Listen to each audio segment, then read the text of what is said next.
I saw the presser kanina ni Ombudsman Romualdez and he was talking about yung mga kaso na ihahain kay Romualdez, no? Ano ang update mo dito?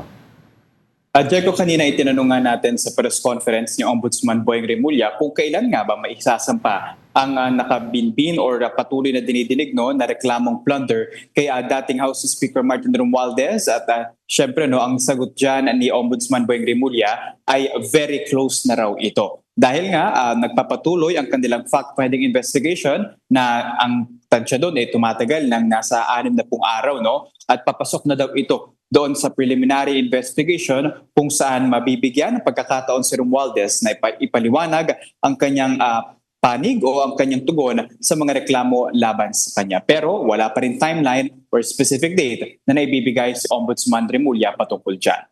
Ano ulit, Arles, yung tugon ni Congressman Romualdez supposedly alleged involvement sa flood control scandal?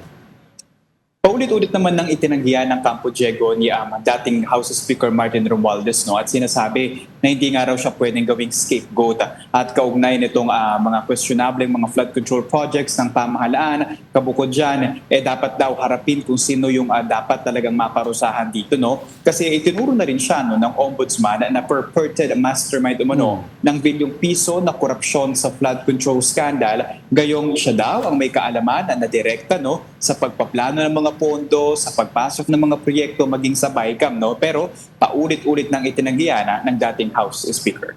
Alright, Arles, kasi si Budget Secretary, former Budget Secretary Amenah Pangandaman, appoint recently, ano ang sinabi ni Ombudsman Remulla about the appointment and her link to the flood control scandal? Tinanong na niyan, Diego, kanina at ang tugon naman dyan ng ombudsman ay nananatiling bahagi ng kanilang investigasyon or ng universe ng flood control scandal si dating Budget Department Secretary Amenah Pangandaman at sa katotohanan parang araw maiwasan na yung mga questionable na pondo at mga insertion sa ating national budget. Sumulat na daw ang Office of the Ombudsman sa DBM para makita na agad yung proposed na budget ng Pangulo at para daw kung may mga pagbabago dito ay kanila raw ito agad na masilip. Arles, madami kasi nagsasabi rin na puro sa kabilang bakod ng Duterte side, Duterte faction ang nakakasuhan sa flood control scandal. Ano naman ang status ngayon ni Senator Chis Escudero, who's now the Senate Presiding Officer sa impeachment trial, and Senator Joel Villanueva? Matatandaan natin, Diego, na yung kay Senator Joel Villanueva ay inabangan talaga natin yan dahil nauna nang sinabi ng ombudsman na 2 linggo na lang daw yung hihintayin bago nga ma-file yung kaparehas umano na kaso kay Senator Jinggoy Estrada. Pero sa ngayon ay wala pang update dyan dahil nananatili pa rin ito sa preliminary investigation. Dahil hindi nga raw umano nag-match yung findings ng Department of Justice at ng Office of the Ombudsman kaya bumalik ito. Kaya ngayon ay nagpapatuloy pa rin ang kanilang pag-upo at pagsilip sa mga reklamo na ito. Habang yung kay Senator Chis Escudero naman ay kasama pa din at tuloy-tuloy pa rin ang preliminary investigation at yung latest doon parang a month ago na nakapagpasa naman na ng tugon si ngayon presiding officer ng impeachment trial court na si Senator Chis Escudero. Alright, ibang topic naman pero regarding the presser pa rin ni Ombudsman, binanggit niya na si Senator Alan Peter Cayetano ay nag-reply already sa obstruction of justice charges against him. Ano naman ang status ni Senator Robin Padilla with regards to that complaint? Ayon kay Ombudsman Remulla, Diego, tila daw ini-ignore o hindi pinapansin ni Senator Robin Padilla yung summon nga ng Office of the Ombudsman sa kanya kaugnay ng reklamong obstruction of justice sa umano'y pagtakas ni Senator Bato de la Rosa sa Senate premises ng madaling araw ng May 14.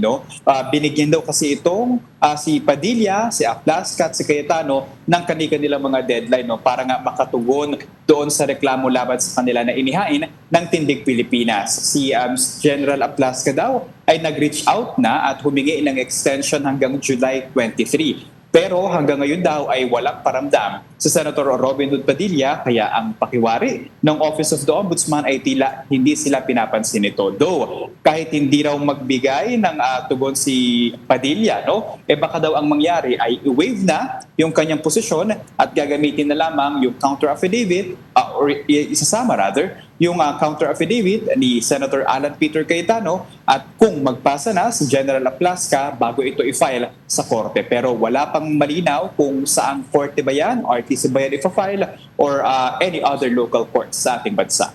Well, you mentioned already and we talked about Senator Alan Peter Cayetano's response already sa charges against him. But ang tanong dito is has the Ombudsman talked about kung ano yung explanation ni Senator Alan Peter Cayetano at ano naman ang reaction ni Ombudsman? Hindi yan binigay sa atin ni Ombudsman Boyeng Remulla, Diego, no? Dahil aniya, mayroon silang specific team na naka-assign dyan, no? At nag-handle niyan. And ayaw niya daw na micromanage itong mga reklamo at na dumadating sa Office of the Ombudsman dahil may designated offices and divisions naman na sumisilip dyan. No? Basta ang sinisigurado naman nila dito, kapag may mga reklamo, didiretso sa fact-finding at kung magkaroon nga ng probable cause, no? Doon nadadako sa parte ng preliminary investigation at kung dati daw na probable cause na lamang yung hinihintay bago magsampa ng kaso, ngayon dapat daw masigurado na probable cause of conviction, no, yung prima facie na tinatawag. Kaya mahaba-haba daw yung mga mahaba-haba daw yung tinatagal na mga reklamo na dumadating sa kanilang opisina. Yan, Arles, ang tanong ng marami. Bakit tila mabagal daw ang usad ng kaso ng mga alays at mabilis sa mga kalaban, no? Yung sinasabi nga nila na tinatarget ni Ombudsman ang minority. Ano ba ang sabi ni Ombudsman Remulla about that?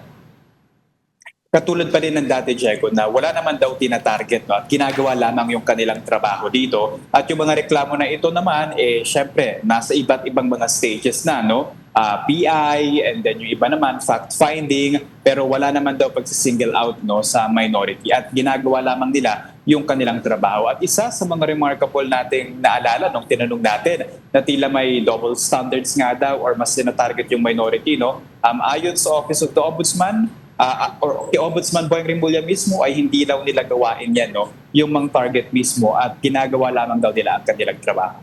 Alright, thank you for that update, mobile journalist Arles de los Santos.